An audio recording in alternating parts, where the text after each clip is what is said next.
ajẹ́rìí pé kò sẹ́ni tá lè sìn àyàfi Ọlọ́run ọba yìí ọ̀kan ṣoṣo ní kò pé méjì kò bímọ ẹnìkan ò sì bí. A sì wá jẹ́rìí bákan náà pé Ànábì wa Muhammad sallallahu alayhi wa sallam òjíṣẹ́ Ọlọ́run ọba ní ṣe ẹrú Ọlọ́run ní pẹ̀lú ìkẹ́ ìgẹ́ Ọlọ́run bá kó máa lọ bá òun àti àwọn ará ilé àti àwọn sàhábà àti gbogbo ọmọ lẹ́yìn ẹ̀dìgbà tí ayé ò ní padà jẹ́ ayé má. Lẹ́yìn náà àkí gbogbo wa níjókòó látòkèdélẹ̀ wípé assalamu alaikum wa rahmatullahi wa barakatuh. Naam, lẹ́yìn kíkí tó fi ní ọlá jùlọ, èmi náà tó gẹ́gẹ́ bí àwọn bàbá wa imam bí wọ́n ṣe tó, tí wọ́n kí àwọn imam, tí wọ́n kí àwọn àfáà, tí wọ́n kí àwọn jàmá ní ọlọ́kùn jọ́kan, jàmá ọkùnrin, jàmá obìnrin, àkí gbogbo yín kọ́lọ́run dákun ó jẹ́ kí ẹnì kọ̀ọ̀kan ká máa bẹ dáadáa. Látara àsìkò, ohun tí ó gbé wa dé bí a ti máa, òun náà ni báwo ni a ṣe ń ṣiṣẹ́ hajj. Tí a bá ní ká wò, Ànábì wa Muhammad sallallahu alaihi wasallam ó ní man yuridillahu bihi khayran yufaqihu fi ddin. Ẹni tí Ọlọ́run bá bá ṣàánú, tọ́lọ́run bá bá nífẹ̀ẹ́ sí, tọ́lọ́run fẹ́ dáadáa fún, Ọlọ́run á ní kí ó ní àgbọ́yé níbi ẹ̀sìn. Ọlọ́run kó ṣe ẹnìkọ̀ọ̀kan wa lẹ́ni tí Ọlọ́run bá nífẹ̀ẹ́ sí, ó sì jẹ́ kí a ní àgbọ́yé níbi ẹ̀sìn. Ọ̀kan nínú àwọn àfáà wa Salih Al-Fawzan hafidhahu wa ra'ah, wọ́n ṣe tírà kan, wọ́n pe orúkọ tírà náà ní Al-Fiqhu fi ddin ismatun min al-fitan. Ìnágbọ́yé nínú ẹ̀sìn kò sí tàbí ṣùgbọ́n ń bẹ ààbò ló jẹ́ níbi àwọn fìtínà ní ọlọ́kan òjọ̀kan, tí ń túmọ̀ sí wípé ẹni tí ò bá ní àgbọ́yé níbi ọ̀rọ̀ ẹ̀sìn inú fìtínà ló wà, ọlọ́mọdé àmọ́. Ànábì wa Muhammad sallallahu alaihi wasallam ní sallu kama ra'aytumuni usalli. Nígbà tó débi ìrun, ó ní ẹ kírun gẹ́gẹ́ bí mo ṣe ń kírun.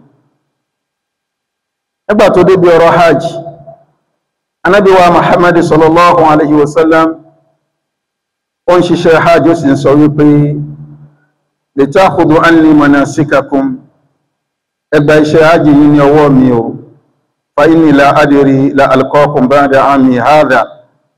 Torí ṣe ṣe èmi ò mọ̀ bóyá mi ò ní pàdé yín lẹ́yìn ọdún yìí èyí tó ṣe wípé mò ń ṣe.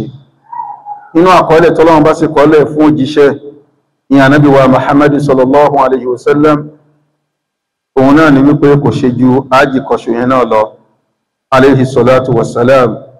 Kò sì pamọ́ sí wa, Ànábì ní alhajju almabrur laysa lahu jaza illa aljanna.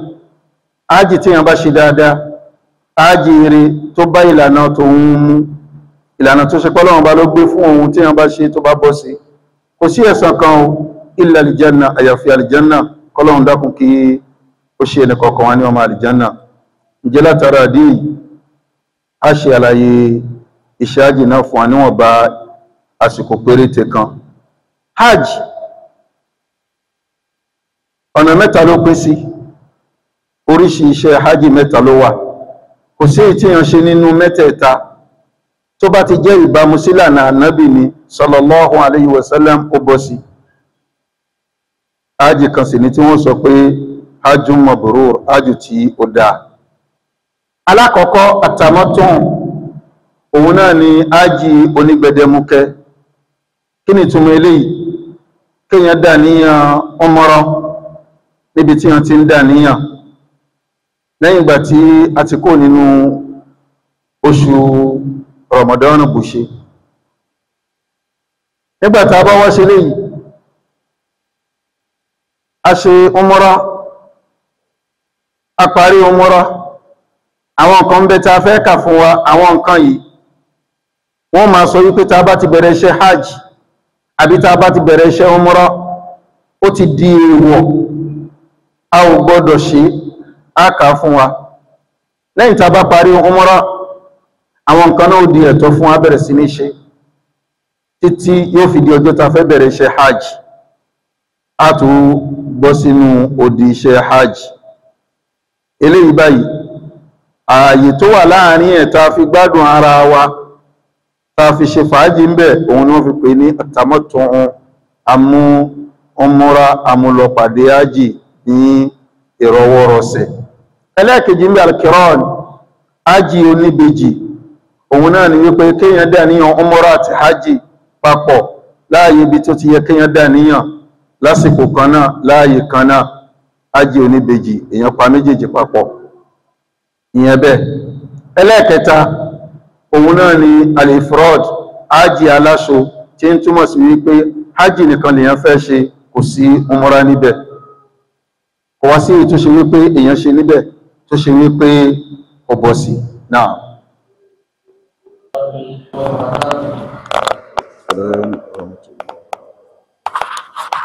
Nous sommes ici ce soir pour un but principal, apprendre le Hajj, le grand pèlerinage pour lequel beaucoup d'entre nous ici sont présents.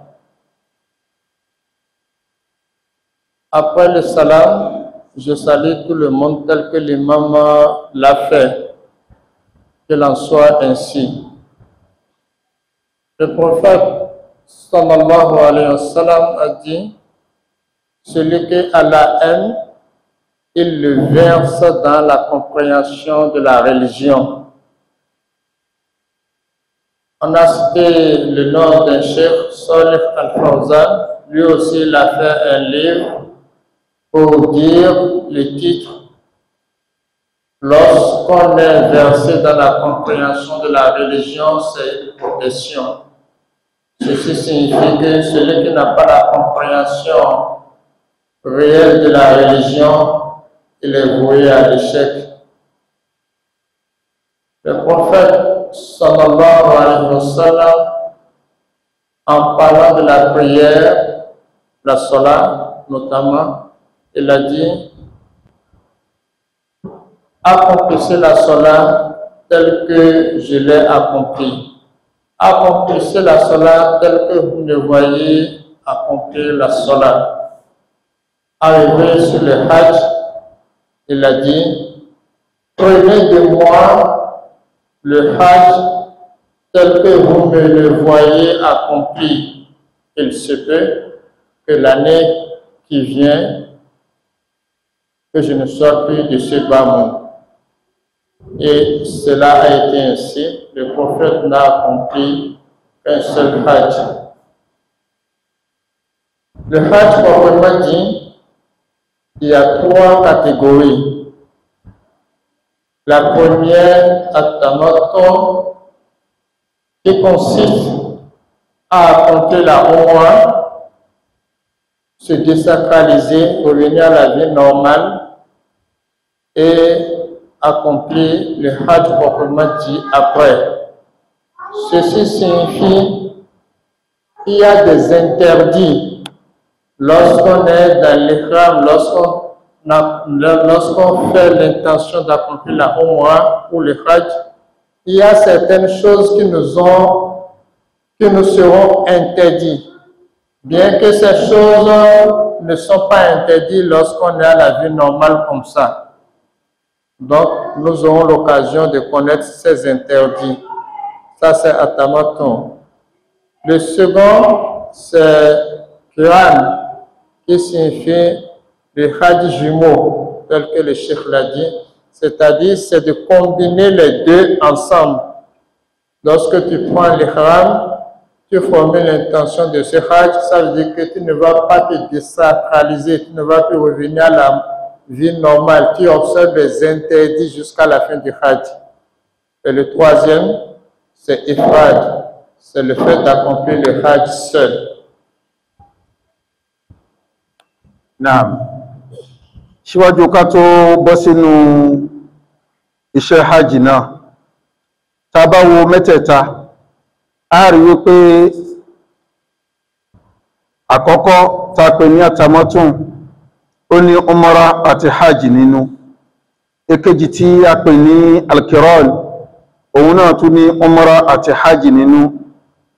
Ẹlẹ́kẹta pè ní al-ifrad, òun jẹ́ iṣẹ́ hajj nìkan.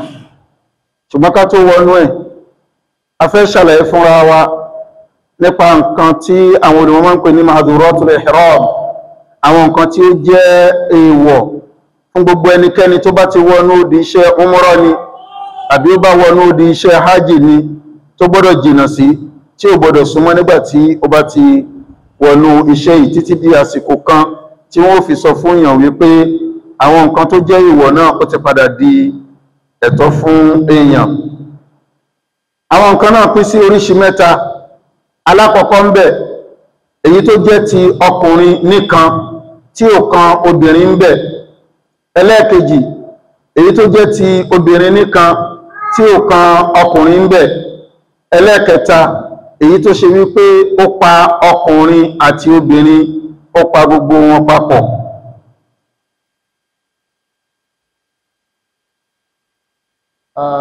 Avant d'évoluer, le premier système de faire le Hajj qu'on appelait Tamattu, il y a le fait d'accomplir la Umrah et le Hajj de façon séparée. Le second, tel qu'on l'avait dit, ça, la Umrah et le Hajj aussi, mais de façon combinée. Troisième Hajj, c'est d'accomplir le Hajj seul. S'agissant des trois Hajj, tels que je l'ai dit tout à l'heure, il y a les interdits. Il y a certains interdits pour l'homme seul, le pèlerin. Et il y a des interdits qui ne concernent que la femme, la pèlerine. Et il y a des interdits qui sont à la fois pour l'homme et la femme. Èyí tí ó jẹ́ ti àwọn ọkùnrin nìkan tí kìí ṣe èèwọ̀ fún obìnrin méjì ni. Alákọ̀ọ́kọ́, lubsul mukhit, wíwọ aṣọ tí a rán tá yọ ààyè ibi tó rí fẹ́ gbà, ọwọ́ fẹ́ gbà jáde, ẹsẹ̀ fẹ́ gbà jáde, gẹ́gẹ́ bí irú aṣọ tí mo wọ̀ yìí, èèwọ̀ ni fún ọkùnrin. Aṣọ tá a bá ti rán kò gbọdọ̀ wọ̀ nígbàtí ó bá ti bẹ̀rẹ̀ iṣẹ́ hajj àbí umrah. Ẹlẹ́ẹ̀kejì, òun náà ni tẹ̀tíẹ̀tù ras, kí ọkùnrin kó dé nǹkan sórí, kí nǹkan náà lẹ̀pọ̀ mọ́ orí ẹ̀, gẹ́gẹ́ bí ìfìlà lápèjúwe. Èèwọ̀ ni fún ọkùnrin kó dé nígbà tó bá ti bẹ̀rẹ̀ iṣẹ́ umrah àbí hajj, àbí láwàní lápèjúwe, àti gbogbo nǹkan tó bá ti lẹ̀pọ̀ mọ́ orí. Èèwọ̀ ni fún ọkùnrin, kìí ṣe èèwọ̀ ni fún obìnrin. Ìyẹn jẹ́ méjì tí ó jẹ́ ti ọkùnrin nìkan. Bákan náà, méjì ni ti obìnrin gan lára náà tó jẹ́ èèwọ̀ fún obìnrin.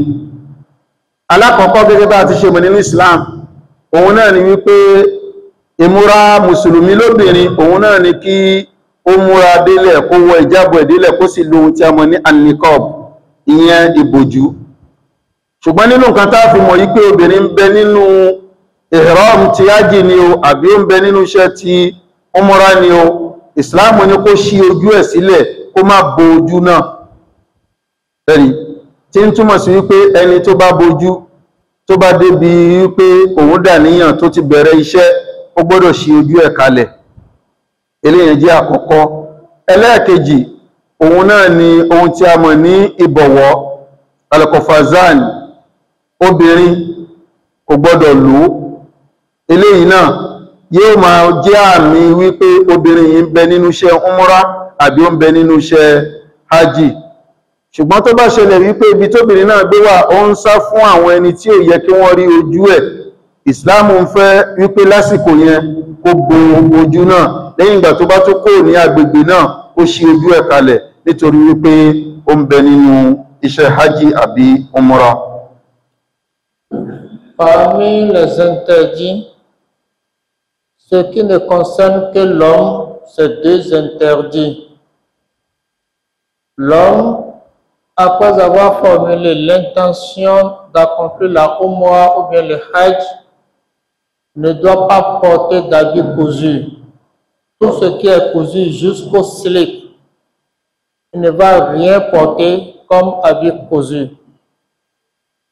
L'interdit Le second interdit pour l'homme, c'est de ne pas porter tout ce qui a trait au chapeau, tout ce qui va mettre sur la tête et qui sera collé à sa tête, tel que le chapeau, le turban. En un mot, rien ne doit apparaître sur sa tête. Voilà les deux interdits concernant l'homme. Quant à la femme aussi, c'est deux interdits. Nous savons tous l'habit recommandé pour la femme, c'est de s'habiller de manière à couvrir tout son corps jusqu'en bas. De plus, la femme dans l'islam doit porter le niqab, c'est-à-dire porter des voiles pour fermer son visage régulièrement. Elle a le droit aussi de porter des gants. Mais pendant le Hajj, lorsque la femme formule l'intention d'accomplir la Umrah ou bien le Hajj, il lui est interdit, formellement interdit, de mettre le niqab, c'est-à-dire de couvrir son visage, et de porter plutôt le gant. Mais si la femme arrive à un endroit de tentation où elle ne veut pas que certains hommes proches de lui pendant le rite du Hajj regardent son visage, il est préférable pour elle de porter le niqab, c'est-à-dire de couvrir son visage jusqu'au moment où elle verra qu'elle n'est plus tentée par des hommes qui sont à côté de lui, et elle enlèvera en ce moment le niqab, c'est-à-dire la voile avec laquelle elle couvre son visage. Et il est interdit aussi de porter le gant pendant le rite du Hajj. Voilà les deux interdits pour l'homme et pour la femme. Naam, lẹ́yìn eléyìí, èyí tí ó pa ọkùnrin àti obìnrin pọ̀ tó ṣe pé èèwọ̀ ni fún àwọn méjèèjì nígbà tí wọ́n bá ti bẹ̀rẹ̀ iṣẹ́ Umrah àbí iṣẹ́ Hajj, méje ni. Alákọ̀ọ́kọ́ ń bẹ, izalatu sha'r, gbígbérun kó lára, fífárun, jíjárun, gígérun, torí ni o, tàbíyá ni o, ibi yóò kó lè wà tábẹ́ ni o. Èèwọ̀ ni fọ́kùnrin, èèwọ̀ ni fóbìnrin nígbà tí wọ́n bá ti bẹ̀rẹ̀ iṣẹ́ Hajj àbí iṣẹ́ Umrah. Donc, quant aux interdits qui sont à la fois pour l'homme et la femme, retenez bien, c'est au nombre de 7. Le premier, c'est le fait de couper tout ce qui est chevelu sur le corps, que ce soit les cheveux de la tête, les aisselles, le pubis, tout ce qui est, comment l'appelle-t-on, chevelu sur le corps humain, et le pèlerin et la pèlerine, c'est-à-dire l'homme et la femme, n'ont pas le droit d'enlever une seule chevelure. C'est une interdiction formelle. C'est le premier. Èkejì nínú àwọn nǹkan méje tí ó pa ọkùnrin àti obìnrin pọ̀, òun náà ni taklimul adhafir, gígé èékánná, ríré èékánná, èékánná ọwọ́ ni o, àbí èékánná ẹsẹ̀ ni o. Tí ọkùnrin bá ti bẹ̀rẹ̀ iṣẹ́ Umrah àbí ó bẹ̀rẹ̀ iṣẹ́ Hajj, tí obìnrin bá ti bẹ̀rẹ̀ iṣẹ́ Umrah àbí ó bẹ̀rẹ̀ iṣẹ́ Hajj, ó ti di èèwọ̀. Wọn ò gbọdọ̀ rẹ́ èékánná, wọn ò gbọdọ̀ gé èékánná, wọn ò gbọdọ̀ já èékánná wọn. De même, pour l'homme et la femme, il leur est formellement interdit de couper les ongles, que ce soit les ongles des doigts ou des deux pieds.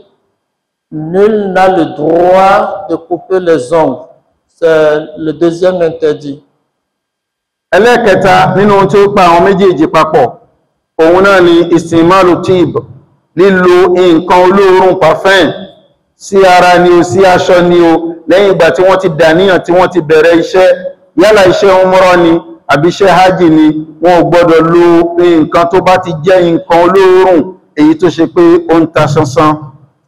Le troisième interdit, c'est le fait d'utiliser tout ce qui est parfumé, que ce soit le parfum ou bien le savon parfumé, tout ce qui a de parfum, d'odeur parfumée, et l'homme et la femme en état d'ihram, c'est-à-dire en train d'accomplir les travaux de la Umrah ou de Hajj, il leur est formellement interdit tout ce qui est d'odeur parfumée. ẹlẹ́ẹ̀kẹrin ń bẹ̀ kọtùlù sọ́ìd òun náà ni ṣíṣe ọdẹ yálà ẹran ni o àbí ẹyẹ ni o ọkùnrin ni obìnrin ni tó bá ti bẹ̀rẹ̀ iṣẹ́ umrah àbí tó bá bẹ̀rẹ̀ iṣẹ́ hajj èèwọ̀ ni kò sì tún gbọ́dọ̀ júwe fún ẹni tó bá fẹ́ dẹ ọdẹ tó fẹ́ pa nǹkan tí ó fi ń ṣe ọdẹ wípé ibi báyìí ni nǹkan náà gbà ọ̀nà tó gbà ní ó rí mú báyìí kò gbọ́dọ̀ ràn lọ́wọ́ kò sì gbọ́dọ̀ júwe fún nígbà tó bá ti ń bẹ nínú iṣẹ́ hajj àbí iṣẹ́ umrah. La quatrième interdiction, c'est la chasse. Quelle que soit ta spécialité dans la chasse, il t'est interdit, que tu sois l'homme ou la femme, de chasser. Il t'est interdit aussi de montrer la voie de la chasse à celui qui n'est pas en état d'ihram, par exemple. Il n'est pas dans la Umrah, ne fait pas la Umrah, il est dans la vie normale. Le gibier ayant passé devant toi, il est en train de poursuivre le gibier. Tu n'as pas le droit de lui indiquer par où a passé le gibier qu'il pourchasse. èyí tó jẹ́ ẹlẹ́ẹ̀karùn-ún ní ibẹ̀ akdul nikah síso yìgì ẹni tó jẹ́ ọkùnrin kò gbọ́dọ̀ náà fẹ́ so yìgì ìyàwó nígbà tó bẹ̀rẹ̀ iṣẹ́ umrah àbí iṣẹ́ hajj bẹ́ẹ̀ náà sì ni ẹni tí ó jẹ́ obìnrin kò gbọ́dọ̀ sọ pé òun fẹ́ so yìgì ọkọ nígbà tó ń bẹ̀rẹ̀ iṣẹ́ hajj àbí iṣẹ́ umrah. Bákan náà sì ni ọkùnrin tó ń ṣiṣẹ́ umrah lọ́wọ́ àbí iṣẹ́ hajj lọ́wọ́ kò gbọ́dọ̀ náà fẹ́ fi ẹnìkan lọ́kọ àbí ẹnìkan láya. Eléyìí báyìí ìsìláàmù ṣe ní èèwọ̀ fún gbogbo ẹnikẹ́ni tó bá ti bẹ̀rẹ̀ iṣẹ́ hajj àbí iṣẹ́ umrah. Cinquième interdit, c'est le mariage. Celui qui est en état d'ihram, qu'il soit homme, il lui est interdit d'accepter le mariage d'une fille pendant qu'il est en train d'accomplir la Umrah ou bien le Hajj. De même, la femme, il lui est interdit d'accepter qu'on la marie à un homme pendant qu'elle est en état d'ihram, c'est-à-dire en train d'accomplir la Umrah et le Hajj. Il est interdit également aux parents, que ce soit parents de l'homme ou les parents de la femme, de célébrer le mariage ou bien les fiançailles de leur fille ou bien de leur garçon pendant qu'ils sont en état d'ihram, c'est-à-dire en train d'accomplir la Umrah et le Hajj. Èyí tó jẹ́ ẹlẹ́ẹ̀kẹfà tí ń ṣe ìwọ̀ fún ọkùnrin àti obìnrin nígbà tí wọ́n bá ti bẹ̀rẹ̀ iṣẹ́ umrah àbí iṣẹ́ hajj òun náà ni alìjìmá, ìbálòpọ̀ láàrin lọ́kọ-láya, àjọṣepọ̀ láàrin ọkọ àti ìyàwó. Wọn ò gbọdọ̀ sọ pé àwọn ń súnmọ́ra tàwọn níbi ṣíṣepọ̀ tí ń bẹ láàrin lọ́kọ-láya, èèwọ̀ ni nígbà tí wọ́n bá ti bẹ̀rẹ̀ iṣẹ́ hajj àbí iṣẹ́ umrah. Lorsqu'on est en état d'ihram, en train d'accomplir la Umrah ou bien le Hajj, le rapport sexuel est interdit aux époux. Qu'en dira-t-on de ceux qui ne sont pas des époux?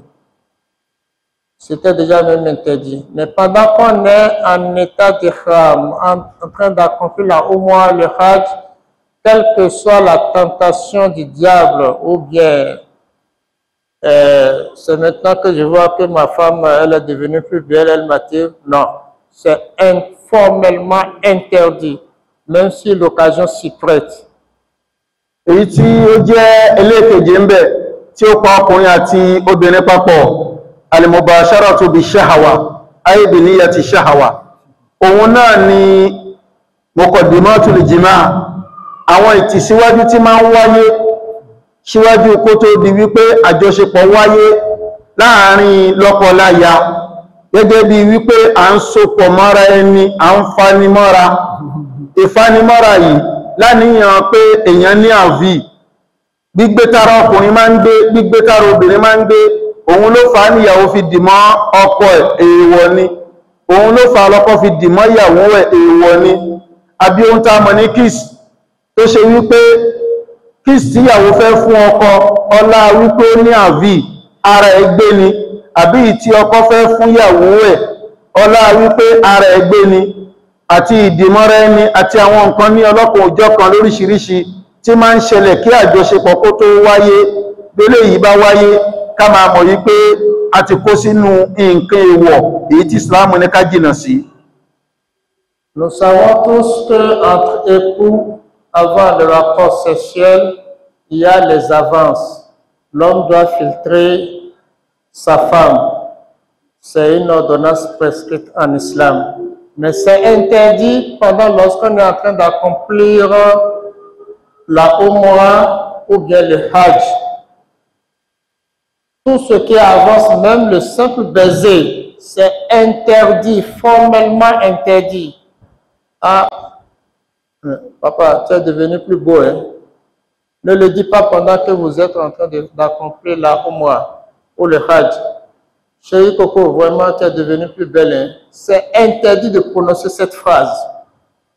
Tout ce qui avance pour le rapport sexuel, c'est formellement interdit.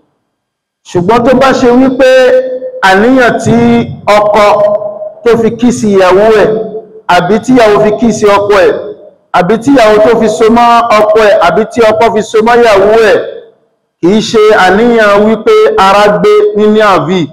Bóyá látòjúwe ibi tí wọ́n lọ jùkò ó jí àbí bákan wọ́n rinṣẹ́ lọ tó tó wá padà lórí pé ìwọ náà sì bá wọ́n rinṣẹ́ nǹkan dáadáa ló ṣe, súnmọ́ mi kí n dìmọ́ ẹ, ó dáa bẹ́ẹ̀, àbí kí n kí sí ẹ, eléyìí bọ́ sí ìfúnni lórí yìí ni, ìfúnni ní akínni, ó bọ́ sí Islam gbà wọlé. Entre époux, on ne dit pas ceux qui ne sont pas des époux, hein. Entre époux, c'est aussi permis lorsque l'intention qui sous-tend le baiser ou bien le fait de s'embrasser, c'est de qualifier son homme ou bien sa femme d'avoir bien travaillé, d'avoir appliqué le fait qu'il sait exercer correctement. Et le cheikh a donné l'exemple de la jamarat. Vous savez, quitter votre tente pour la jamarat, c'est presque 5 km, 7 km. Et la femme qui n'a pas l'habitude de faire 1 km, elle a eu le courage de faire les 7 km aller, 7 km retour. Et au moins, il faudrait que son homme la qualifie. Maman Bilal, vraiment, je te félicite. Donne-moi un baiser. Pour la qualifier, pour l'encourager, voilà. Ce n'est pas interdit. Àwọn nǹkan tí ó jẹ́ tọkùnrin àti mọ̀, èyí tó jẹ́ tóbìnrin àti mọ̀ ìsìnmọ̀ tí ó pa ogun ọ̀pọ̀. Tọkùnrin jẹ́ 9, tóbìnrin náà sì jẹ́ 9 tó jẹ́ ìwọ̀ fún. Donc, pour résumer, les interdits pour l'homme, c'est 2. Pour la femme, c'est 2. Ce qui les rassemble, c'est 7. Donc, les interdits sont au nombre de 9, 9 pour les 2. Kọ́lọ́n kí ó ṣọ́nà kọ̀ọ̀kan wá ń bẹ̀. Que Dieu nous protège et nous facilite la tâche. Gẹ́gẹ́ bí àlàyé tá a ṣe fún wa nípa àwọn iṣẹ́ hajj mẹ́ta tó wà, ó ní umrah àti hajj lọ́tọ̀ọ̀tọ̀ la fẹ́ ṣe wọ́n.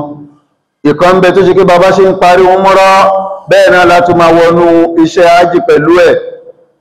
Ìkẹta iṣẹ́ hajj nìkan ni, látara ìdí àkọ́kọ́ ṣiṣẹ́ umrah fún wa, lẹ́yìn náà a wá ṣiṣẹ́ hajj fún wa. Èyí yóò tá bá fẹ́ wá ṣe nígbà náà, a ti mọ̀ ṣe umrah, a sì ti mọ̀ iṣẹ́ hajj. Kọ́lọ́n kó ṣe gbogbo ẹ̀ ní ìrọ̀rùn. Donc, pour les 3 sortes de hajj qu'on a expliqué tout à l'heure, ce qui est sûr, il y a umrah et hajj à accomplir. Maintenant, nous allons vous faire la démonstration de la umrah à part et nous allons vous faire la démonstration de hajj aussi à part. De manière que dès qu'on va se retrouver devant le fait accompli, on n'aura plus à gêner quelqu'un pour s'exercer.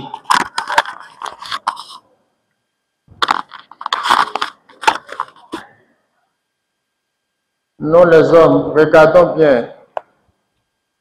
Ìmúra ọkùnrin aṣọ méjì ní Islam ní kó lò èyí tó fi ń dájú nínú àwọn aṣọ tí Islam ní kó lò táwa náà mọ̀ òun náà ni èyí tó lọ́lá jù tí a mọ̀ sí aṣọ funfun òun ni ti ọkùnrin gẹ́gẹ́ bí àlàyé tá a ṣe fún wa tẹ́lẹ̀ aṣọ tí wọ́n bá rán tí wọ́n yọ ọ̀nà tá a fẹ́ gbápá gbà a fẹ́ gbẹ́sẹ̀ gbà èèwọ̀ ni fún ọkùnrin àbí kó dé fìlà àbí kó wé láwàní èèwọ̀ ni bí aṣọ ọkùnrin ṣe fẹ́ wà ní méjì ni ṣùgbọ́n obìnrin aṣọ tiẹ̀ òun náà ni kó lo aṣọ tí Islam ní kí obìnrin lò tí a mọ̀ sí ìjáàbò ẹ̀ kó lo jẹ̀lbábò ẹ̀ kó lò lálùkanlẹ̀ eléyìí báyìí yóò ràn lọ́wọ́ láti lè ríṣẹ́ náà ṣe tí ò ní di wípé ìborùn bọ́lẹ̀ o wọ́n bá ní ìborùn bọ́lẹ̀ ìwọ tó lo ìjáàbò kọ́ ni ó ní ìborùn tí ó bọ́lẹ̀ ìmúra tó ṣe wípé kìí ṣe ọ̀ṣọ́ láwa lọ múra ní múra pé a fẹ́ ṣe ayẹyẹ kan rárá ìmúra tí ó pajúmọ́ aṣọ tó pajúmọ́ òun náà ní káwọn obìnrin kí a wọ̀ ṣùgbọ́n ọkùnrin kò ní wọ aṣọ kan sísàlẹ̀ kódà títí fi mọ́ ohun tí a mọ̀ ní àwọ̀tẹ́lẹ̀ tòkè ní o àbí ti ìsàlẹ̀ ní o èyí tá a mọ̀ ní kàlẹ́sàn ní o àbí ohun tí ó jẹ́ tìrìkò yóò wà ní òkú ọmọkùnrin yóò fi lo aṣọ méjèèjì tí ọkùnrin bá fẹ́ wá wọ aṣọ tiẹ̀ tó bá fẹ́ múra tiẹ̀ lẹ́yìn tí ó ti wẹ̀bù ṣe tí obìnrin náà ti wẹ̀bù ṣe gẹ́gẹ́ bí ìwẹ̀ tá a máa ń wẹ̀ níjọ́ jímọ̀ àbí ìwẹ̀ tí a máa ń wẹ̀ nígbà tí jánábà bá wáyé àti àwọn ìwẹ̀ ní ọlọ́kan òjọ̀kan tí Islam ní ká wẹ̀ tó ṣe wípé àníyàn wọn ló yàtọ̀ irú ìwẹ̀ bẹ́ẹ̀ náà la fẹ́ wẹ̀ yóò sì ní àlùwàlá nínú tí ọkùnrin bá fẹ́ wá múra tiẹ̀ yóò rí wípé òun látán yóò látán. Souvent, c'est comme ça, l'homme doit porter son ihram. Il doit écarter les jambes, c'est-à-dire les pieds. Parce qu'on a vu la pratique. Hein? Comment? Ah oui, tel que le cheikh l'a expliqué tout à l'heure, cette manière de s'habiller pour accomplir la Umrah al-Hajj, c'est uniquement pour les hommes. La femme doit porter ce qu'elle a l'habitude de porter, mais ce n'est pas de mettre notre foulard qu'on a l'habitude de mettre pendant les fêtes là. Ce n'est pas la fête. Vous devez porter hijab. Et d'ailleurs, alhamdulillah, la plupart de sociétés aujourd'hui, il n'y a pas cette société qui ne fournit pas des hijabs qu'il faut porter. Si tu n'as pas d'autres hijabs, tu es tenu de porter le hijab du début jusqu'à la fin. Ce n'est pas le moment de fête où il faut montrer l'or qu'on a porté, le grand chêne. Non, non, non. Vous devez tout fermer, de haut jusqu'en bas. La cette manière de porter, pour l'homme, c'est 2 étoffes. Il ne va rien porter, ni slip, ni t-shirt, ni short. Rien sur la tête, ni comme le jour où il est né. Il met seulement les 2 étoffes. Ensuite... ó dá tí èèyàn bá ní irú nǹkan báyìí àbí àwọn ẹ̀yà arú nǹkan báyìí tó ṣe pé èèyàn máa ń kó nǹkan sínú ẹ̀ àwọn nǹkan tí ó bá ṣe pàtàkì fún èèyàn èèyàn ó kó sínú ẹ̀ èèyàn ó ṣe kí ni o èèyàn ó dè mọ́ ara. Pour mesure de sécurité, on peut recourir à la banane, ce qu'on a mis sur le top là, pour sécuriser ses avoirs. L'argent, tout ce qui est précieux, on a dit tel que les Yoruba le disent, si tu vas perdre ton argent ou bien ton téléphone, ainsi de suite, les gens ne vont pas te calculer. Ni le passeport aussi.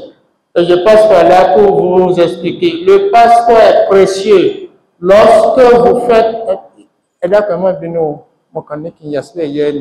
Lorsque vous faites les formalités à l'aéroport, ne mettez pas votre passeport dans le sac à main. Parce qu'avant de rentrer dans l'avion, parfois, on vous prend le sac à main. Ça, c'est arrivé à une pèlerine. Elle ne pouvait pas rentrer en Arabie Saoudite. C'est lorsqu'on est allé chercher son sac parmi les bagages, on a retrouvé le passeport, on a amené avant que le Saoudien, l'immigration ne permette de rentrer. Aṣọ ìrọ́mù wa, ó dá ká fi bo sọ̀ǹtì tí a fi dè mọ́lẹ̀, ó dá ká bò mọ́lẹ̀ pátápátá kó má jáde, eléyìí jẹ́ ààbò fún ohun tí a tọ́jú síbẹ̀.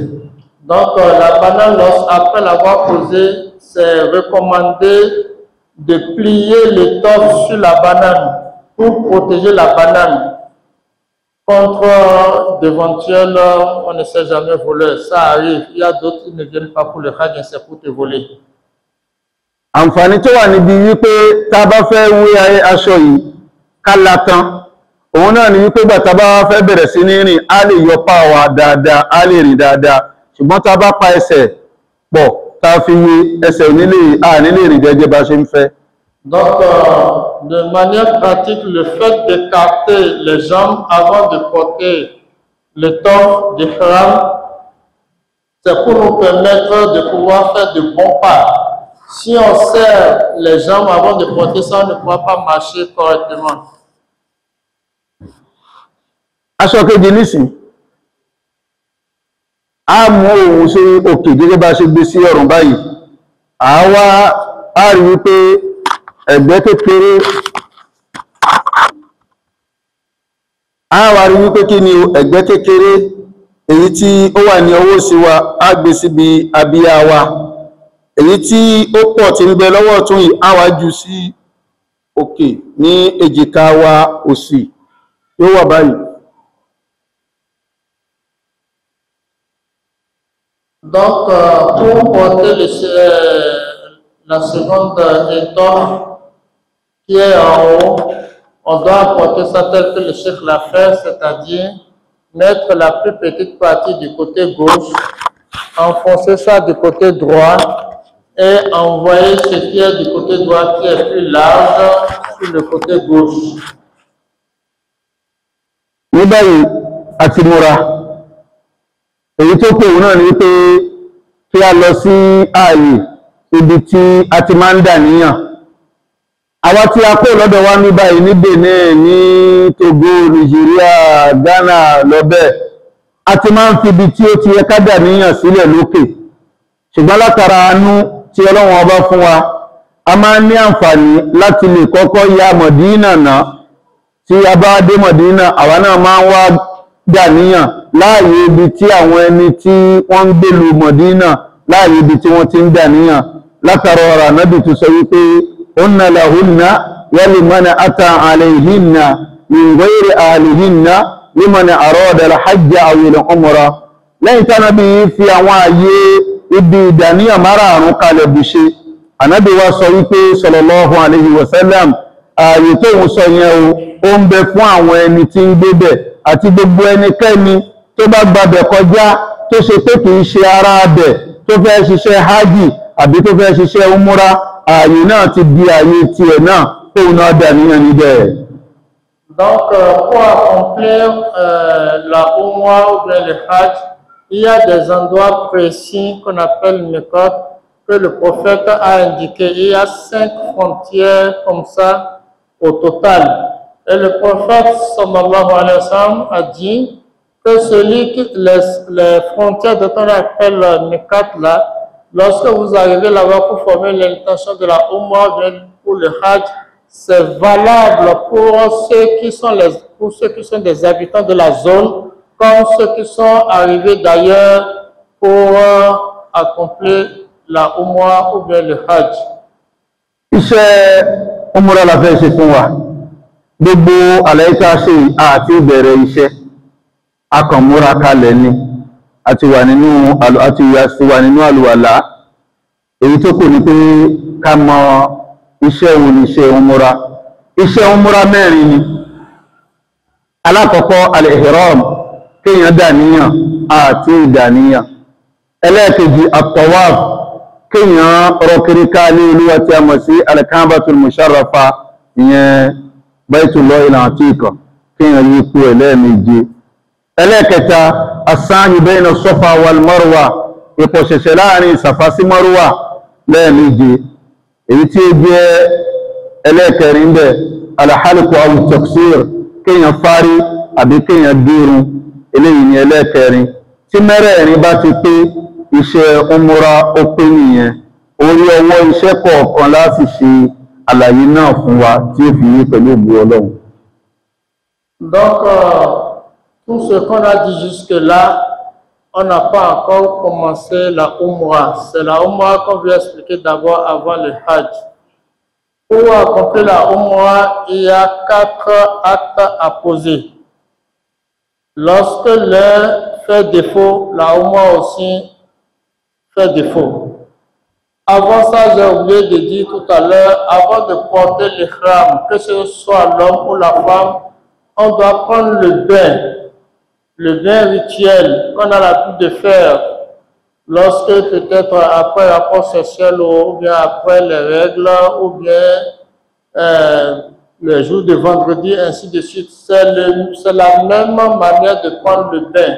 C'est les deux intentions qui diffèrent.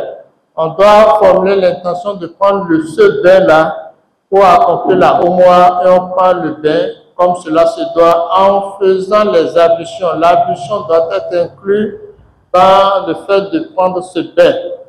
Maintenant, pour la Umrah, il y a 4 choses à faire. Premièrement, c'est l'intention. Deuxième, c'est de tourner autour de la Kaaba 7 fois. Et troisièmement, c'est de faire l'aller-retour entre Safa et Marwa. Quatrièmement, c'est de couper les cheveux, bien de se raser la tête. Pour les femmes, c'est de couper les cheveux. On va vous expliquer étape par étape comment chaque acte se fait. Iṣẹ́ alákọ̀ọ́kọ́ tí a pè ní al-ihram ká dàníyàn láyé ibi tí a ti fẹ́ dàníyàn. Wọ́n ti gbé wa dé ibi tí a ti fẹ́ dàníyàn. Ó súnmọ́ kó jẹ́ àsìkò ìrun ni. Ìrun tí wọ́n bá ń ké lásìkò náà, á bá wọn kírun náà. Lẹ́yìn tí a bá wọn kírun, á wá dàníyàn. Tí kìí bá ṣe àsìkò ìrun ni, ó dá ká mú rákà méjì wá.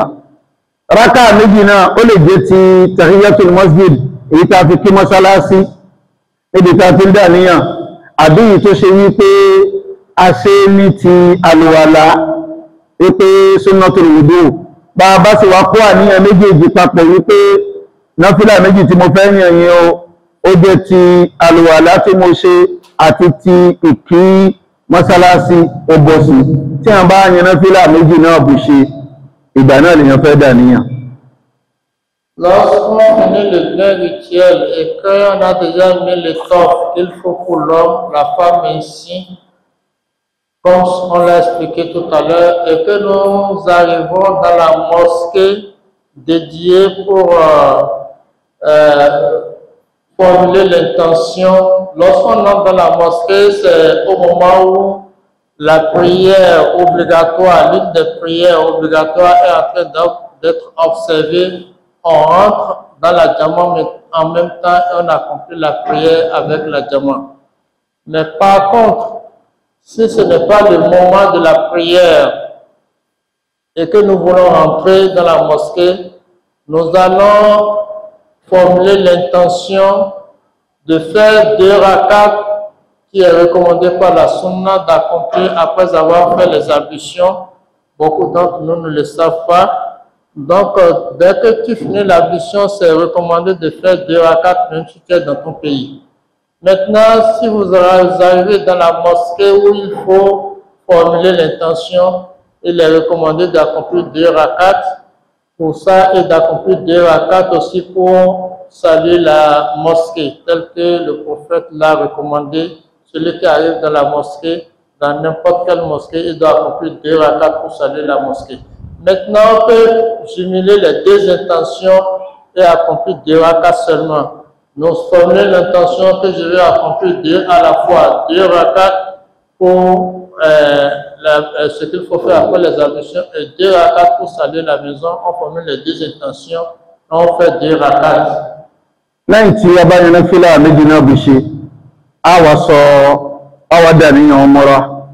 Àníyàn umrah náà ọ̀nà méjì la lè gbà dá. Alákọ̀ọ́kọ́ ọ̀nà òun náà ni ká fi sí ẹ̀mí wa. Àkọ́kọ́ ọ̀nà ká fi sí ẹ̀mí wa wípé a jẹ́ pé Ọlọ́run ọba láti lè ṣe umrah fún Ọlọ́run. Lẹ́yìn tá a bá ní láníyàn yìí bù ṣe, ìgbà náà a wá sọ wípé labbaika umrah. Donc, l'intention pour accomplir la Umrah, c'est ça qu'on vient de nous dire, on formule l'intention dans notre cœur d'abord, dans notre corps intérieur, en disant à Allah,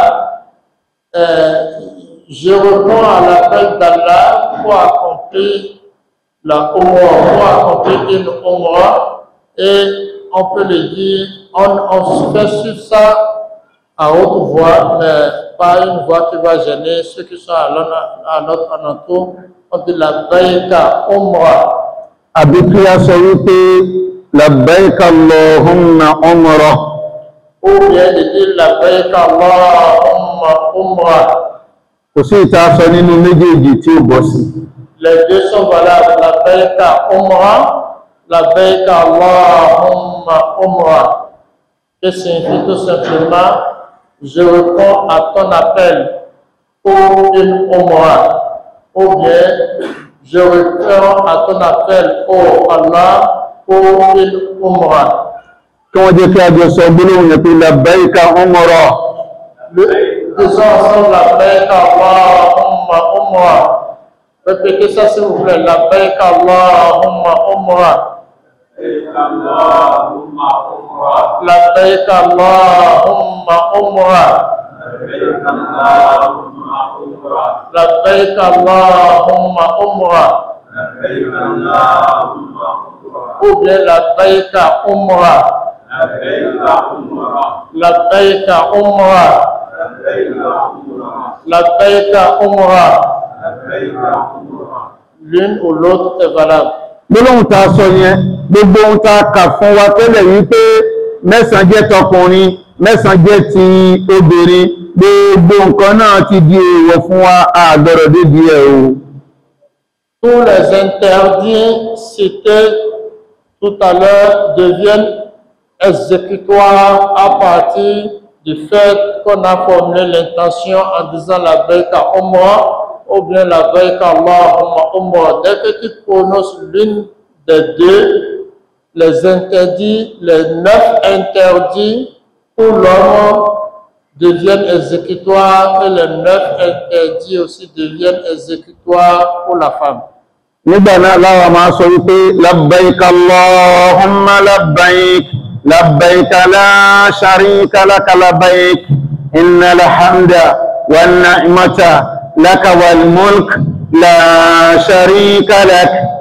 Àwa ọkùnrin a máa gbóhùn sókè dáadáa, ṣùgbọ́n àwọn obìnrin wọ́n máa gbé wọn sísàlẹ̀ ní jẹ́ẹ́jẹ́. Ẹni tó wà lẹ́gbẹ̀ẹ́ obìnrin lọ́tún àti ẹni tó wà lẹ́gbẹ̀ẹ́ lósì, àwọn nìkan ni ó yẹ kí ohùn yìí dọ́dọ̀ wọn kó má tayọ ọ̀dọ̀ wọn, tí ń túmọ̀ sí wípé obìnrin ò ní pariwo sókè gẹ́gẹ́ bí ọkùnrin.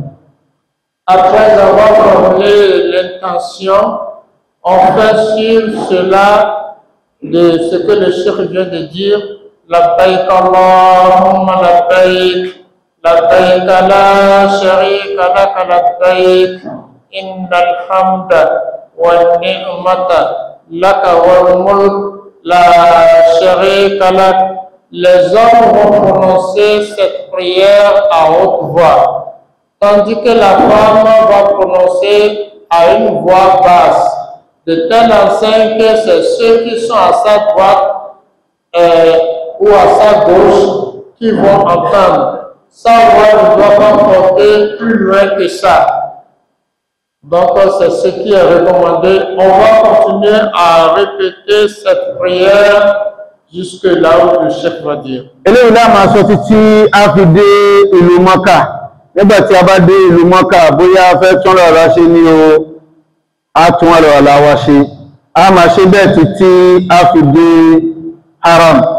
Nígbà tá a bá wá dé haram, tá a bá fẹ́ wọ mọ́sálásí ilé Ọlọ́run ọba, kò yàtọ̀ sí bá ṣe máa ń wọ àwọn ilé Ọlọ́run ọba tí ń bẹ lórílẹ̀ káàkiri.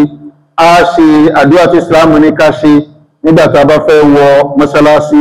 Tá a bá ṣe àdúrà náà bó ṣe, a gbé ẹsẹ̀ wọ ọ̀tún wọlé lákọ̀ọ́kọ́, lẹ́yìn náà a gbé ẹsẹ̀ òsì wa a gbé wọlé. A tún máa ṣe làbáíkà yẹn lọ, tá a máa fi rìn lọ nínú mọ́sálásí náà títí a fi já síbi tí Kaaba wà. Donc, Cette formule qu'on a prononcée tout à l'heure, que les spécialistes vont continuer à nous répéter lorsqu'on quitte le Mikat, là où on a formulé l'intention, on sera en train de prononcer cette formule, cette prière jusqu'à la Mecque. Après avoir déposé nos effets dans la chambre d'hôtel et autres, tout le monde descend, on se mobilise. Et on continue en groupe comme ça jusqu'à la mosquée, la Kaaba.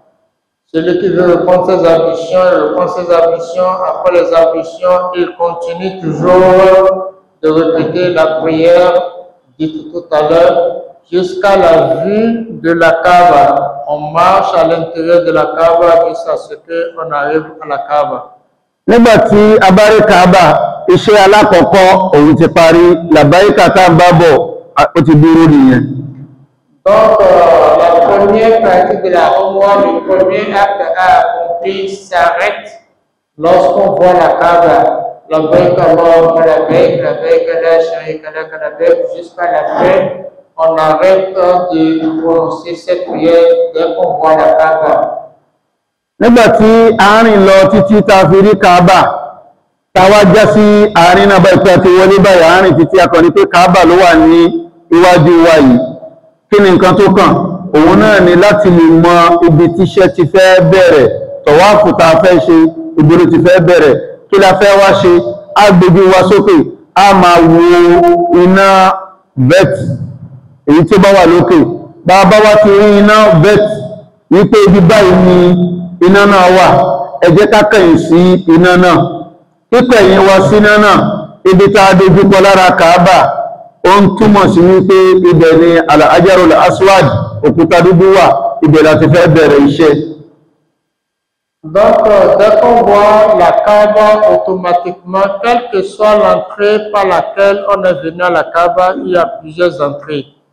Au moment où le pèlerin voit la Kaaba, vous regardez votre droite, vous commencez par regarder votre droite, jusqu'à ce que vous allez percevoir une lumière verte, des ampoules vertes, que ce soit en haut, au milieu ou en bas, vous allez trouver à votre droite la lumière verte. Dès que vous trouvez la lumière verte, vous faites dos à la lumière et vous avez la Kaaba en face de vous, qui signifie le premier point de la Kaaba qu'on appelle Hajj al-Aswad, la pierre noire. Gẹ́gẹ́ bí ohun tí ó wà níwájú mi àti yìí, Al-Ka'batul Musharrafa ilé Ọlọ́run bá ó tóbi ju gbogbo ẹ lọ, ṣùgbọ́n kò mú wá gẹ́gẹ́ bí àpèjúwe lọ́nà tí ó gbà yé wa ni. Ibi tí a ti wọlé, tá a ti wá rí iná bẹ́ẹ̀tì náà, tá a ti wá kọ̀yìn sí, ibi tá a dojúkọ, ibẹ̀ ni a ti fẹ́ bẹ̀rẹ̀ ṣe gẹ́gẹ́ bá a ṣe sọ. Àwa ọkùnrin á tún ara wa mú. A yọ apá ọ̀tún sí ìta, a wá mú aṣọ náà, a fi pàkájà, a dà sí apá òsì báyìí. Donc, pour nous les hommes, dès qu'on voit la Kaaba, c'est l'exemple, ce qui est devant nous, c'est un certain exemple, tel que la Kaaba a 4 faces. Ici aussi, nous avons 4 faces. Là, on a mis le tapis, là, c'est l'exemple de là où se trouve la pierre noire. Dès qu'on voit la lumière verte, on fait face directement à Hajar sur la pierre noire. Et c'est en ce moment que nous, les hommes, on fait sortir notre bras droit, tel que le cheikh l'a fait, et on met le torse sur le bras gauche, en faisant libre à la main droite. Naam. Nǹkan tá fẹ́ ṣe ní báyìí, ọ̀nà mẹ́ta la lè gbà ṣe. Ọ̀nà alákọ̀ọ́kọ́, tá bá ní àǹfààní àti lè dé di òkúta dúdú náà, á kìí ṣe báyìí. A sọ wípé, Bismillah, Allahu Akbar, á kìí ṣe, á fẹnu kò, tá bá lè dé díẹ̀. Ṣùgbọ́n tí a bá lè dé díẹ̀, tó bá ṣe pé ọwọ́ wa lè dé díẹ̀, tí wọ́n ní ká sọ pé, Bismillah, Allahu Akbar, á kìí sí ọwọ́ náà, èkejì nìyẹn. Ẹlẹ́kẹta, ẹnu wọn ò lè dé díẹ̀, ọwọ́ wọn ò lè dé díẹ̀, ibikíbi tá bá dúró sí, tá ti kọ̀yìn sí iná vẹ́tì náà, a nawọ́ wa sókè a sọ bismillah Allahu akbar a kàwọ́ náà sílẹ̀ a ní kìsì ẹ̀. Donc, dès qu'on voit la Hajar al-Aswad, il y a 3 manières pour commencer le tawaf. Si on peut s'approcher de Hajar al-Aswad, la pierre noire, vous allez s'approcher de la pierre noire et faire le baiser. Et dire Bismillah, Bismillah, Allahu Akbar, on fait le baiser. Celui qui ne peut pas le faire et qu'il est en arrière-plan un peu, mais sans même peu toucher Hajar al-Aswad, il dit Bismillah, Allahu Akbar, il touche la pierre noire et il fait baiser pour sa main. Mais si les deux ne sont pas possibles et qu'il est très loin de Hajar al-Aswad, tout en faisant face à Hajar al-Aswad, il dit Bismillah, Allahu Akbar, mais il ne va pas faire baiser pour sa main. C'est une erreur que certains commettent, que certains commettent plutôt. Lẹ́yìn tí a bá ti ṣe ní ẹ̀bùṣe iṣẹ́ bẹ̀rẹ̀ nìyẹn, kí la fẹ́ máa sọ ohun tá a bá mọ̀ ní àzìkárì ní ọlọ́kùn òjọ́ kan, a máa gbé orúkọ Ọlọ́run Ọba tóbi, a máa ṣàfọ̀mọ́ fún, a máa dúpẹ́ fún. Lápèjì subhanallah wa bihamdi subhanallah al-azim la ilaha illallah wahdahu la sharika lah. Àwa ọkùnrin mẹ́ta àkọ́kọ́ tá a kọ́kọ́ fẹ́ ṣe tó bá ṣe wípé àyè gbà wá a máa ṣe bẹ́ẹ̀ ní sáré díẹ̀ díẹ̀ báyìí.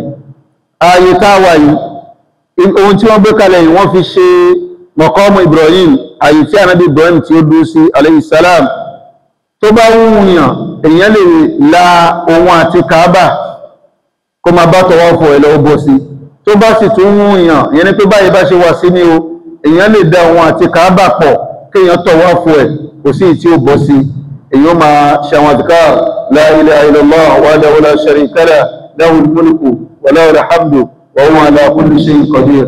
Àwọn ọkùnrin láàmà ṣe bẹ́ẹ̀ ni wípé à ń sáré díẹ̀díẹ̀, yẹn ni wípé a máa yára gbé ẹsẹ̀ wa tó sì ṣe wípé a ní jẹ́ kí àlàfo tó pọ̀ ó wà ní ibi ẹsẹ̀ náà. Ṣùgbọ́n àwọn obìnrin a fẹ́ máa rìnrìn wa normal, kò sí wípé bóyá a fẹ́ sáré níbì kan, gbogbo ti wa pátápátá ìrọ̀rùn ni ó bá dé. A máa lọ bẹ́ẹ̀, tábá wá ń lọ bẹ́ẹ̀ á dé ibì kan wọ́n ń pè bẹ̀ ní Hijr Ismail, pèpele kan ni wọ́n máa ó ga sókè tó ṣe wípé ó ń bẹ lẹ́gbẹ̀ẹ́ ilé. Ànábì sì jẹ́ ká mọ̀ wípé sallallahu alaihi wasallam wípé al-hijr min al-bayt, òun náà ń bẹ lára Kaaba. Tí èèyàn bá fẹ́ wá tọ̀wáfù ẹ̀, èèyàn ò ní la òun àti Kaaba sọ́tọ̀ọ̀tọ̀, èèyàn gbọ́dọ̀ kó papọ̀ ni. Ṣùgbọ́n alhamdulillah wọ́n ti ṣe ohun tí a mọ̀ ní lẹ́kùn síbẹ̀. Kódà àwọn ọlọ́pàá tó wà ń bẹ̀ wọn ò ní fúnyàn láàyè láti lè sọ pé kéèyàn gba àyè yẹn, àyàfi kéèyàn lọ yí gba ẹ̀yìn náà. Èèyàn máa ṣe àwọn àdìkárù tí èèyàn ń bá lọ gẹ́gẹ́ bí a ṣàlàyé fúnra wa. Bí a bá ń ṣe àwọn àdìkárù yìí, ká má gbàgbé láti lè ṣe ohun tí a mọ̀ ní as-salatu fanabi wa Muhammad sallam, ká tọrọ ìkẹ́ àti ìgbẹ̀ fún.